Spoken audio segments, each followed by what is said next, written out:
A situação no Banco do Brasil segue feia, com o banco caindo mais de 27% nas cotações desde o final de fevereiro. E é sobre isso que eu vou comentar no vídeo de hoje, onde eu vou mostrar alguns dados em relação à inadimplência de todo o sistema financeiro, vou mostrar que o mercado pode fazer com que você desista pelo caminho, vou revelar também meu preço teto projetado e alguns outros dados. Então, sem enrolação, vamos para o vídeo. Lembrando que dado esse vídeo é uma recomendação de investimentos, e eu já deixo aqui convite para você se inscrever nesse canal para não perder nenhum vídeo como esse. E como todos sabem, a inadimplência do Banco do Brasil segue extremamente elevada, na faixa de 6,5% quando olhamos para a inadimplência de 30 dias e 5,05% quando olhamos para a inadimplência de 90 dias. Quando olhamos para os dados recentes em relação à inadimplência da carteira de crédito de todo o sistema financeiro, podemos ver que a inadimplência segue extremamente elevada, principalmente devido às altas taxas de juros, assim como aconteceu naquele período de 2017. Então, grande parte dos bancos já estão começando a revelar problemas de aumento de inadimplência e o Banco do Brasil não é uma exceção. O Banco do Brasil já vem mostrando esses problemas há mais de um ano e esses problemas podem persistir por mais tempo do que todos imaginam. Então é sobre isso que vamos comentar um pouco no vídeo de hoje. E quando olhamos para a inadimplência da carteira de crédito rural com atraso de 90 dias, observe que ela demonstrava sinais de melhora em fevereiro e março, e recentemente, com os dados de maio, já começaram sinais de alta extrema. Podemos esperar também um péssimo resultado do Banco do Brasil no segundo TRI de 2026. Quando olhamos para as provisões de perda de crédito, observem como elas vêm crescendo de ano a ano. Isso é natural devido ao crescimento da carteira de crédito do banco, mas observem que existem ciclos aqui de crescimento dessas provisões de perda de crédito. E observe que a janela de 2016 e 2017, onde foi a maior alta de inadimplência do Banco do Brasil, olhando para o passado recente, foi um forte crescimento desde 2011. Basicamente, o banco ficou mais de 5 anos tendo alta na inadimplência. E o momento atual, observe que desde 2022 existe aumento nas provisões de perda de crédito. O Banco do Brasil está numa situação bem pior do que olhando para o passado, ele já passou por isso em anos anteriores. Obviamente que temos sim uma situação bem mais complexa agora nesse curto prazo, devido a essa alta taxa de juros que ainda não demonstra que vai cair tanto. O que salvou na última vez o banco foi a queda na taxa de juros. E podemos observar exatamente aqui, quando eu peguei a variação anual das provisões de perda de crédito versus a taxa Selic.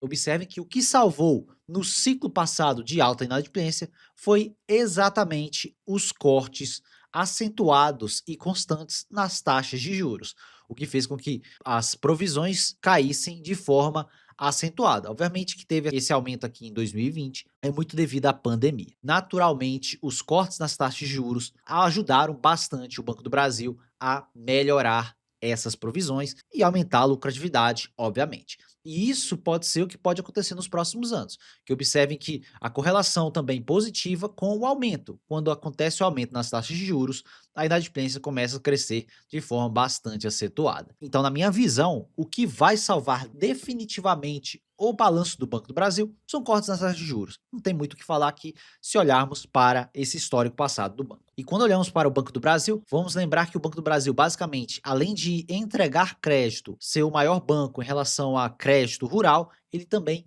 é basicamente uma holding, onde ele tem mais de 80 empresas no seu portfólio. E quando olhamos para a lucratividade dessas empresas, primeiro TRI de 2026, essas empresas lucraram o total de 4,05 bilhão de reais somente no primeiro TRI de 2026. Então, já podemos esperar, fazendo uma conta de padeiro, algo por volta de 15 a 16 bilhões para esse ano de 2026 em relação ao conglomerado das empresas que estão no portfólio do Banco do Brasil. E aí, o que eu fiz? Eu fiz o cálculo pelo preço justo em relação a essas empresas.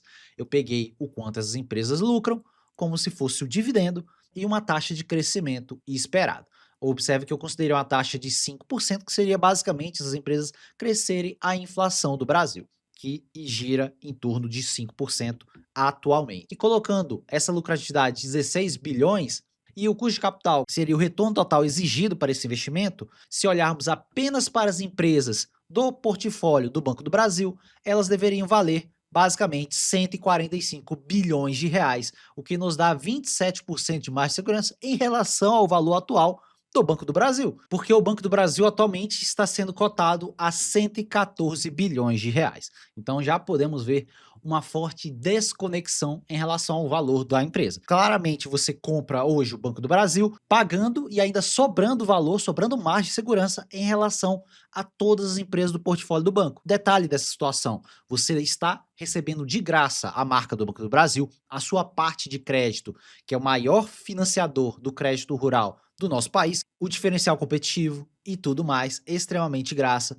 por conta dessa precificação atual do banco. E aí eu fiz também outra simulação, considerando a participação do BB nos lucros, 16 bilhões de lucratividade, eu considerei que essas participações teriam que ter um PL de 8 vezes, que muitas vezes ali são seguradoras, são empresas que têm um crescimento um pouco mais elevado e não são da parte bancária diretamente. E quando fazemos essa conta aqui, nós temos o valor das participações em 128 bilhões de reais, considerando 8 vezes lucro, o que nos dá quase 14 bilhões a menos do que o valor atual do BB. Então nós temos 2,44 a menos por ação. Então tecnicamente o Banco do Brasil hoje, para só comprar as empresas do portfólio do Banco do Brasil, ele deveria estar sendo cotado a 22,50. E você receberia de graça a parte de crédito, a marca, diferencial competitivo e tudo mais. Então, olhando para essa ótica, o famoso copo meio cheio, nós podemos ver que tem sim situações boas no valor atual do Banco do Brasil, mas isso não quer dizer que o Banco do Brasil vai parar de cair e também não quer dizer que o Banco do Brasil vai subir do dia para a noite. É para apenas vocês enxergarem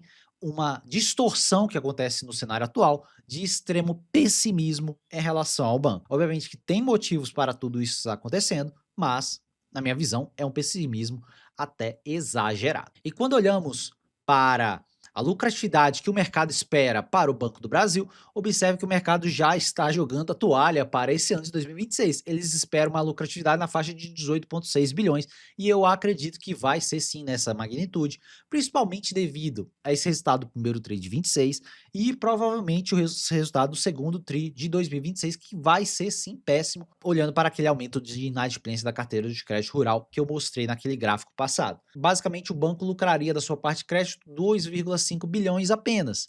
Então, os outros 16 viria da participações do Banco do Brasil. Então, o que vem salvando o resultado do banco são as participações em outras empresas. Quando olhamos o PVP projetado, já fica na faixa de 0,60 e o dividend yield extremamente baixo, nem vou comentar sobre isso. E quando olhamos para 2027, o mercado ainda acredita na recuperação e faz sentido acreditar, porque qualquer melhora nessas provisões, qualquer redução no custo de crédito, isso vai acarretar em aumento da lucratividade do banco, inevitavelmente. Então o mercado estima quase 28 bilhões de lucratividade para o banco, o que nos dá um PVP de 0,55, o dividendo ficaria na faixa de 7% e o PL de 4,15. Então, olhando já para 2027, se realmente acontecer isso, já está extremamente descontado. E 2028, mais ainda, o mercado estima 33 bilhões, 0,49 de PVP, um dividend yield de 8,5 e o PL de 3,5. Então, por várias métricas, podemos ver que o banco está extremamente descontado nas cotações atuais. E aí eu fiz uma projeção de qual é o upside do banco para ele voltar para 1 de PVP,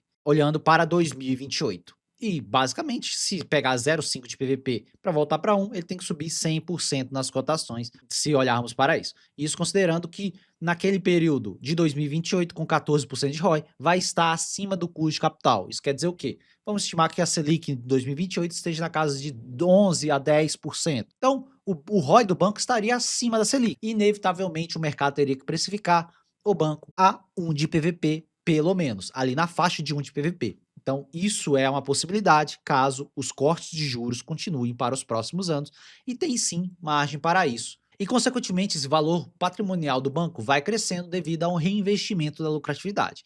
Observe o histórico do crescimento do valor patrimonial do banco. E isso, na minha visão, gera o fator de mola comprimida, porque atualmente o valor patrimonial do banco fica na faixa de R$ 32,00 e se olharmos para aquela projeção de 2028, ficaria de R$ 41,00 com o reinvestimento dessa lucratividade, e obviamente ele lucrando isso que eu mostrei para vocês. Basicamente o banco teria que chegar ali aos R$ 41,00 em 2028, teoricamente. Lembrando que isso é renda variável, não tem nada garantido, são somente suposições. E quando olhamos para o ROI e o PVP do banco, historicamente, o nível atual de PVP é bem amassado para o banco e obviamente que isso tem motivo por conta do baixo retorno do seu patrimônio líquido que o banco vem entregando. Isso tem motivo, mas não quer dizer que isso vai durar para sempre. Não façam igual a maioria de achar que isso vai ficar para sempre, que depende de mudança de governo ou tudo mais. Isso muitas vezes vai depender mais do macro do que de governo. Esqueçam essa baboseira, todo mundo fica pregando por aí. Se a taxa de juros for cortada, inevitavelmente governo A ou governo B, a inadimplência do banco vai ser reduzida olhando para os próximos anos. O cenário atual de PVP é bastante amassado e essa planilha aqui destaca exatamente isso. Essa situação atual de PVP entre 0,5 e 0,6 aconteceu apenas em 3% dos pregões desde 2000. E quando olhamos desde 2000, essa janela de mais de 26 anos, tivemos vários ciclos econômicos diferentes. Vários momentos de queda de taxa de juros, aumento de taxa de juros, commodities subindo, commodities caindo. Então, mesmo em todas essas janelas, apenas 3% dos pregões o banco ficou nessa precificação atual. Então podemos ver em outras óticas que a precificação atual é uma raridade, enquanto a precificação acima de uma vez aconteceu em 53% das janelas. Por isso que aquele cenário que eu falei com vocês do mercado reprecificar o papel para uma vez é realmente provável, porque já aconteceu mais da metade das janelas em 26 anos. Quando olhamos para o investidor que esteve nesse cenário no olho do furacão, como muitos podem falar, lá em 2016 e comprou o Banco do Brasil, essa faixa de 0,6 de PVP e colheu nesses últimos 10 anos um retorno total de 367%. Isso nos dá quase 17% ao ano de retorno anual médio nessa janela. Obviamente que é uma janela boa, mas pode acontecer a janela ruim. Por isso que retorno passado não é garantia de retorno futuro. E por isso que eu coloquei aqui a reflexão. Você vai suportar 5 anos de Banco do Brasil de lado? Que realmente pode acontecer. Obviamente que essa aqui é uma janela um pouco diferente, mas é um cenário que as provisões com devedores duvidosos ainda continuem crescendo para os próximos 3 anos. Isso pode realmente acontecer. Então, podemos ter uma janela bem parecida com 2011 a 2016. E obviamente que os múltiplos nessa janela de 2011 eram diferentes, mas eu só estou pegando uma situação de suposição aqui para vocês entenderem. E eu fiz aqui a reflexão em relação ao retorno total dessas ações, que seria com o reinvestimento dos dividendos. Nessa janela de 5 anos, você aguentaria ver o Banco do Brasil tendo uma rentabilidade total durante 5 anos de menos 37%, enquanto as ações do Itaú, que também vai ter problemas em algum momento, ficando de lado com basicamente um retorno de 2%. Se você aguenta, o Banco do Brasil pode ser uma opção para você, mas você tem que fazer essa reflexão porque é uma possibilidade. Você realmente vai conseguir aguentar todo esse período? Então, se você acha que sim, pode ser que o Banco do Brasil seja uma boa opção para você ter em carteira no momento atual. E quando olhamos para as quedas máximas dos dois bancos, observe que o Banco do Brasil, por se tratar de uma estatal, em geral cai muito mais. Amarelo é o Banco do Brasil e laranja o Banco Itaú, onde o Banco do Brasil já caiu mais de 60% em algumas janelas, principalmente ali na janela de 1998, caiu quase 70% das cotações, enquanto a queda máxima do Banco Itaú basicamente foi em 2020 e 2008 nos crashes financeiros. Em 2008 caiu 45% e também 40 e poucos por cento em 2020. Se você não aguenta ver oscilação na sua carteira, você já deveria repensar se você está correto de estar investindo em renda variável. Mas se você aguenta, mas aguenta pouco, você não pode ter Banco do Brasil na sua carteira porque vai oscilar muito mais por conta de vários fatores e de se tratar de um banco cíclico, por conta que o agro e as taxas de juros influenciam diretamente esse banco. E quando olhamos meu preço teto e dividendos, observe que os dividendos são basicamente aqueles que eu comentei para vocês. Meu preço teto fica na faixa dos R$ 20 por conta daqueles fatores que eu comentei para vocês. Obviamente que isso não quer dizer que o banco não vai deixar de cair, mas eu já vejo assimetria no banco, então 20% de margem de segurança no Banco do Brasil. E quando olhamos para a parte gráfica do banco, está respeitando esse longo canal de alta que vem desde 2016, onde ele formou esse fundo do canal e recentemente está respeitando esse canal. Tocou aqui no topo e caiu de vez, principalmente depois da queda forte dos resultados. Existe sim possibilidade do mercado jogar ele para baixo desse canal, aqui na faixa dos R$ 16, E se a situação azedar de vez, na faixa dos R$ 10, que aí seria aqueles momentos que eu falei com vocês. Em vez de cair 27, 30%, que é o cenário atual, cair 50, 60, 70%, que pode acontecer, e você tem que estar preparado para isso. Caso os cortes de juros continuem para os próximos anos e realmente aconteça essa queda de provisões para perda de crédito, não duvido do Banco do Brasil voltar para o topo histórico acima dos R$ 30.